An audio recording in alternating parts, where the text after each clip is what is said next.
Yo les postos, bienvenue dans cette nouvelle vidéo après la qualification de Chelsea en finale de Ligue des Champions. Thomas Tuchel qui était encore entraîneur du Paris Saint-Germain il y a 6 mois et Thiago Silva qui était encore défenseur central du PSG en août dernier pour cette finale de Ligue des Champions participeront à leur deuxième finale de Ligue des Champions d'affilée avec deux clubs différents. D'ailleurs Tuchel c'est le premier entraîneur à faire deux finales d'affilée avec deux clubs différents. Donc moi j'assume mes propos, je pense que Tuchel n'était pas fait pour le Paris Saint-Germain, mais y a-t-il un entraîneur fait pour le Paris Saint-Germain? Doha contrôle-t-il ses coachs? Moi je le pense. Y a-t-il trop de pression? Ses coachs n'arrivent pas à supporter la pression. Faut-il faire travailler les coachs plus longtemps? En tout cas on a vu que dans le futur ça peut poser encore problème. Dans le présent ça marche pas tellement mieux. Et dans le passé, force est de constater que tous les coachs qui sont passés par le Paris Saint-Germain et qui sont partis, à part Laurent Blanc, ont réussi après. Ancelotti quitte le PSG en 2013, vainqueur de la Ligue des Champions avec le Real Madrid en 2014. Unai Emery quitte le Paris Saint-Germain, fait une finale d'Europa League l'année d'après avec Arsenal, et peut-être une deuxième maintenant avec Villarreal. Et M. Thomas Tuchel, qui pourrait participer à cette finale, qui participera à cette finale, excusez-moi, et qui peut soulever cette Ligue des Champions. Imaginez la tête de Leonardo en ce moment, la tête de Doha. Et si Chelsea gagne cette Ligue des Champions avec Tuchel, alors que tu la verrais 6 mois avant, il faudra se poser des questions réellement. Et je pense que Doha va prendre un très gros coup sur la tronche. Comme vous le savez, nous avons été éliminés en demi-finale de Ligue des Champions face à Manchester City. Finale 100% anglaise, alors qu'il y aura déjà Chelsea, Manchester City ce week-end en Première Ligue. Donc voilà, c'est sûr que j'aurais préféré un Paris Saint-Germain Real Madrid. C'était le rêve de tout supporter parisien. Malheureusement, ce ne sera pas le cas. Il faudra y repasser. Faut-il faire le grand nettoyage? C'est ce qu'on dit tous les ans et rien ne se passe. Le mercato d'été a-t-il été raté? Leonardo est-il fautif? Nasser est-il fautif? On a déjà répondu à cette question, mais on tentera de continuer à y répondre parce que je vois que ça tape beaucoup sur Leonardo. Il ne faut pas oublier que depuis que Leonardo est arrivé, tu fais quand même une finale de Ligue des Champions, une demi-finale de Ligue des Champions. Tu as tout gagné au niveau national l'année dernière. Quand il n'était pas là, tu t'es tapé des remontadas ridicules contre les équipes C de Manchester United, contre le FC Barcelone qui n'était pas au top non plus. Donc voilà, respectez quand même un minimum Leonardo. Il a ses casquettes, il a ses défauts, il a sa responsabilité, mais c'est pas le seul fautif dans cette histoire. Tout le monde est fautif pour moi, à commencer par les dirigeants. On en a déjà parlé. Comme vous le savez, maintenant qu'il n'y a plus de Ligue des Champions, le mercato arrive. Il y a quand même une Ligue 1 à aller chercher, une Coupe de France à aller chercher. Mais comme vous le savez, la presse s'enflamme. Une fois que Paris est éliminé en Ligue des Champions, ça parle mercato. Et on va commencer au poste de latéral droit. Florenzi n'a pas réussi à convaincre le PSG de le conserver malgré une option d'achat assez faible de 8 millions d'euros. Serge Aurier est dans la liste des joueurs observés par le Paris Saint-Germain pour le poste de latéral droit. Les Spurs demanderaient 10 millions d'euros pour l'Ivoirien. Alors déjà, je dis non pour deux raisons. La première, c'est que le gars a craché sur le club, a insulté l'institution. Le mec, on l'a remis en poste. Nasser, ça a été aussi l'une de ses nombreuses erreurs de la part du Paris Saint-Germain. Pour moi, c'est terminé. L'année d'après, contre Lorient, le mec, Emery veut le faire rentrer. Il met 10 minutes pour mettre 2 chaussettes et 2 crampons. C'est inacceptable et je suis désolé. Même si Pochettino l'a eu avec lui à Tottenham, Serge Aurier, cette saison, fait une saison assez catastrophique. Je le dis parce que j'ai vu tous les gros matchs de Tottenham cette saison. Pour moi, Aurier, c'est non. Bellerin, c'est non. Voilà, les deux. Il faudra trouver autre chose. Pourquoi pas Ricardo Pereira à Leicester qui fait une saison remarquable. Mais aussi, il faudra doubler les postes. Quand vous voyez le banc de Chelsea hier, quand vous voyez le banc de Manchester City, quand vous voyez le banc du Bayern l'année dernière, quand vous voyez le banc qu'avait eu aussi le Real et le Barça quand ils ont gagné la Ligue des Champions, il te faut un blanc pléthorique. Et 22 joueurs qui sont capables d'évoluer dans de très grands matchs. Tu ne peux pas jouer avec des backers, avec des Kehrer. C'est pas possible. D'ailleurs, pour Kehrer, comme vous le savez, il faudra vendre des joueurs aussi. Arsenal aurait fait une première offre pour s'attacher les services de Thilo Kehrer, qui est un flop total du côté du Paris Saint-Germain, acheter 37 millions d'euros à Schalke. Arsenal proposerait une première offre de 9 millions d'euros. Paris en demanderait 25. Ça va être très compliqué de vendre Kehrer 25. Bonne chance à vous. Pour le reste, maintenant au milieu de terrain. Pour renforcer le milieu de terrain, les espoirs du PSG se portent désormais sur Eduardo Camavinga, français. Au niveau des latéraux, on l'a dit, à Paris souhaite enrôler Serge Aurier. Pour moi, c'est mort. C'est leur priorité. Pour moi, ça ne doit pas être une priorité. Camavinga au milieu de terrain qui fait une saison on va dire moyen bien. Voilà, moyen bien. Après, c'est sûr, il n'est pas aidé par rapport aux joueurs qu'il a autour de lui. Ça dépend combien ça coûte aussi. Moi, Kamavinga, je veux bien. C'est un joueur qui a un potentiel énorme, qui a une marge de progression. Mais quand tu vois N'Golo Kanté à Chelsea, frère, quand tu as N'Golo Kanté dans ton équipe, il peut pas t'arriver grand-chose. Le mec sait tout faire. Il te récupère des ballons incalculables. Il a 10 000 poumons. Il court. Il défend debout. Il fait très peu de fautes. Il en provoque. Offensivement, il est aussi impressionnant. Le mec, il a été quand même homme du match à l'aller et au retour. Quand tu as vu que tu aurais pu l'avoir il y a 2-3 ans et que tu n'as jamais réussi à l'avoir, pose-toi des questions. Mais voilà, pourquoi pas se placer sur N'Golo Kanté. Alors certes, N'Golo Kanté a 31 ans bientôt. Mais je suis désolé. Vu comment il joue à l'heure actuelle, il a bien 3-4 années devant lui. Franchement. Après, si c'est pour amener Kamavinga et qu'il fasse la star au Paris Saint-Germain, comme Layvin Kurzawa, comme Jérémy Ménez, comme Adrien Rabiot, c'est pas la peine. Donc là, oui, mais avec des réserves. Et il faudra voir le prix aussi. Encore au milieu de terrain. Donc comme on vous l'a dit, le PSG souhaite étoffer vraiment son milieu de terrain avec vraiment du banc. Il faut du banc. Un autre milieu de terrain aussi est ciblé. Jorginho Wijnaldum, pour sa densité physique particulièrement. Il est en fin de contrat en juin avec Liverpool. Donc certes, une partie des espoirs parisiens se concentre sur Eduardo Camavinga, mais en cas d'échec, franchement, Jorginho Wijnaldum, moi je dis oui à 1000%. Franchement, c'est un milieu de terrain très compétent. On l'a vu avec Liverpool, là aussi ça récupère beaucoup de ballons. Dans l'impact physique, il est assez impressionnant. Il arrive à se projeter facilement vers l'avant et à donner de longs ballons aussi vers les joueurs très offensifs. Il y a aussi une qualité d'accélération qui n'est pas indéniable et qui n'est pas à mettre de côté. Donc moi, Wijnaldum gratuit, je dis oui à 100%. Maintenant, les très très très très gros dossiers, les postaux. Et il y en a beaucoup. Donc moi, vous le savez, j'ai fait ma liste, réellement, ma grosse liste de départ. Elle est assez simple au niveau des ventes. Encore faudra-t-il les vendre. Florenzi, Bakker, Kehrer, essayez de vendre Areola, Sarabia, Kurzawa sont pour moi ceux qui doivent partir et qui doivent être vendus. Après, c'est plus facile à dire qu'à faire.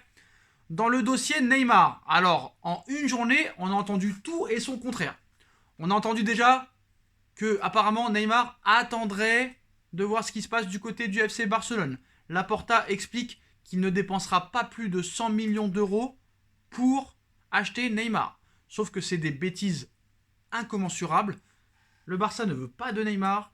Le Barça a 2 procès contre Neymar. Neymar a 1 procès contre le Barça. Neymar ne retournera jamais au FC Barcelone. Je ne sais pas en quelle langue je dois le dire. D'ailleurs, son clan a tenu à démentir les propos de la presse espagnole qui envoie encore une fois Neymar au FC Barcelone. D'ailleurs, Neymar l'a très bien dit en conférence de presse que sa situation allait s'éclaircir dans les semaines à venir, même si ça fait longtemps qu'on attend. On peut se poser la question. Moi, franchement, Neymar au Paris Saint-Germain, j'y crois plus. Je ne vois rien venir. Quand je le vois jouer, j'ai le cucu tout rouge comme les pingouins. Voilà, j'ai du mal à m'asseoir, comme les babouins. Franchement, je ne vois plus aucun projet avec ce joueur. C'est un joueur, un petit gamin des bacs à sable, une petite catin. Voilà, je peux pas défendre un joueur comme ça. C'est pas possible. Encore, tu vois, quand Mbappé, il est pas bon dans un match, au moins il donne tout. Il essaye de tout donner. Par exemple, au match aller contre City, Mbappé est transparent. Mais sur l'action où Marco Verratti, il lui manque 2 pointures de chaussures, l'accélération qu'il fait sur le côté et les débordements, si ça passe, voilà. Mbappé a prouvé qu'à lui tout seul, contre des très grosses équipes, il pouvait faire gagner un match. Neymar ne l'a jamais montré. Je suis désolé, il ne l'a jamais montré. Vous allez me dire Dortmund en quart de finale, c'est tout. C'est tout ce qu'il y a. Manchester en poule, c'est tout. Il n'y a rien d'autre. Donc moi, je pense qu'il faut arrêter avec Neymar. Malheureusement, je pense qu'il continuera, il prolongera. Vu le salaire qu'il lui propose, personne ne lui propose nulle part ailleurs. Donc, qu'est-ce qu'on a réellement ? Le PSG déjà a envoyé un message au FC Barcelone. Il lui demande de laisser Neymar tranquille. Nasser Al-Khelaifi est intervenu personnellement pour mettre en garde le Barça, qui voit malgré tout le joueur comme une option et ne lui ferme pas complètement la porte. Pour Mbappé, le PSG réclamera entre 150 et 200 millions d'euros en cas de transfert, selon le Parisien. La priorité pour le remplacer serait en numéro 1 Momo Salah de Liverpool. Alors, certes, Momo Salah est impressionnant, mais recruter un joueur de 29 ans et le remplacer par un... Enfin, recruter un joueur de 29 ans et laisser partir une pépite peut-être de 22 ans, je ne sais pas si c'est très judicieux. D'après RMC Sport, Kylian Mbappé n'a pas pris de véritable décision sur son avenir. Il se poserait toujours des questions sur le PSG, notamment sur ce que pourrait être le projet sportif du club dans les années à venir. Le dossier Messi maintenant. Lors de ses discussions avec des agents et des représentants de joueurs, le PSG présente l'équipe de la saison prochaine avec Léo Messi dedans. C'est-à-dire que les dirigeants parisiens, que ce soit Jean-Claude Blanc, Nasser, Leonardo ou les autres recruteurs, ils ont fait leur liste et Messi est dans la shortlist. Messi est une priorité et on sait très bien que Messi est une priorité. Donc dans ces échanges, le PSG présente son équipe avec Messi, mais aussi avec Mbappé. Certains interlocuteurs sont perplexes alors qu'ils avaient été annoncés que le premier pourrait compenser un départ du second. Le Français n'a pas encore donné sa réponse. Alors pour Mbappé, je prolonge pas, le PSG est mon club de cœur, mais je réfléchis. Frère, si même toi tu veux partir, va-t'en frère, va-t'en. Certes, tu as été très fort, depuis 3 mois tu es irréprochable, champion du monde 2018, déjà une finale de Ligue des Champions, il n'y a pas de problème, tu es impressionnant, tu as des stats énormes, même Messi et Ronaldo ne les avaient pas à ton âge, et maintenant il faut arrêter les états d'âme, il faut arrêter les passes droits, s'il veut partir, qu'il se casse, par contre tu balances 200 millions d'euros minimum, j'ai bien dit minimum, et ça le PSG et Mbappé savent très bien qu'aucun club mettra 200 millions d'euros sur la table. Donc va-t-il prolonger? Est-ce que Paris va-t-il accepter de le prolonger juste jusqu'en 2024 et non 2026 comme lui l'a demandé? En tout cas, sur le salaire, tout le monde est d'accord, ça passera de 18 à 30 millions d'euros, mais à un moment donné, fin des états d'âme. Voilà. D'ailleurs, le clan Neymar a démenti, comme je vous l'ai dit, les infos lui concernant son départ du PSG pour le FC Barcelone, donc il n'y aura rien. Je voulais aussi parler d'Angel Di Maria, qui a insulté à plusieurs reprises Fernandinho après avoir reçu son carton rouge. Fernandinho, tu es un fils de putois. Voilà.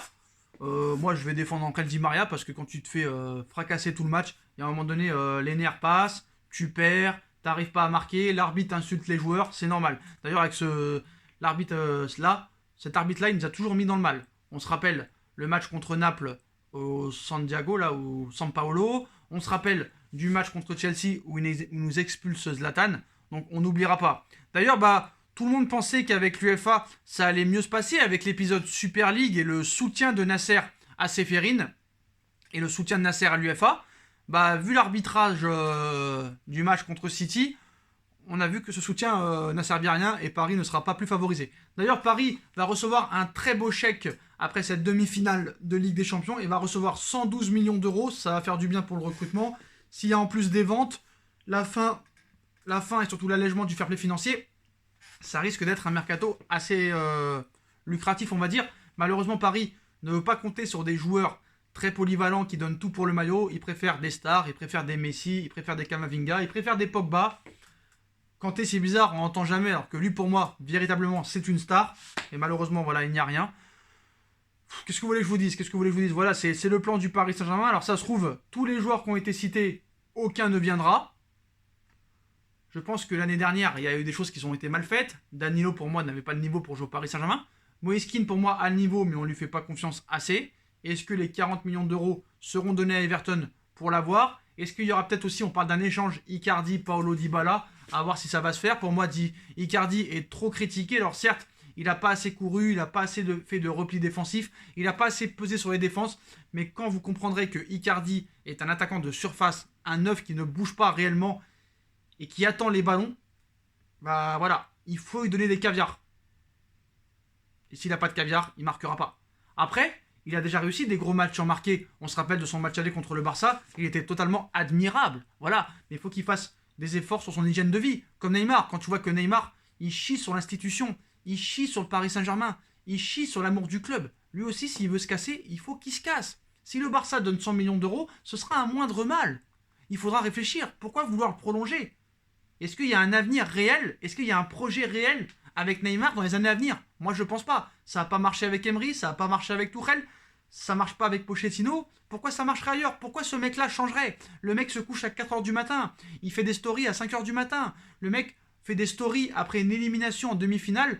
Il sera présent, je sais pas, sur Fortnite ou je sais pas quoi. C'est pas digne d'un très grand joueur. Quand Ronaldo est éliminé de la Ligue des Champions, il te fait un roman pour s'excuser et dire qu'il va revenir plus fort. Le mec, il nous dit, je vais être en mode guerrier. c'est pas été toi le guerrier. Tu t'es fait battre. Tu as été le battu. Ce mec n'a pas de mental. Ce mec n'a pas d'ambition. En conférence de presse, quand il te dit, le gars, moi le ballon d'or, j'y pense pas. Si, quand t'es un gagnant, quand t'es un grand joueur, tu dois penser ballon d'or. Le mec a que des cartons rouges, que des blessures, aucune hygiène de vie, aucun effort. Donc je pense que moi, il faut s'en séparer. Mais malheureusement, Paris veut le prolonger et le prolongera.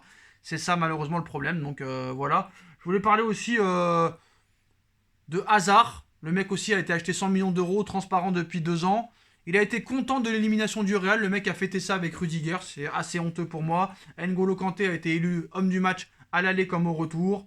Tourelle a dit « Je n'ai rien à prouver par rapport au PSG. C'est juste un cadeau de travailler chaque jour dans le foot pour moi. D'avoir des gars qui ont confiance en moi et me donnent la possibilité d'être entraîneur d'équipe comme Paris et Chelsea. » Donc voilà. Quand il dit que les joueurs lui font confiance, ça prouve que voilà, au Paris Saint-Germain, ça lui faisait pas confiance du tout.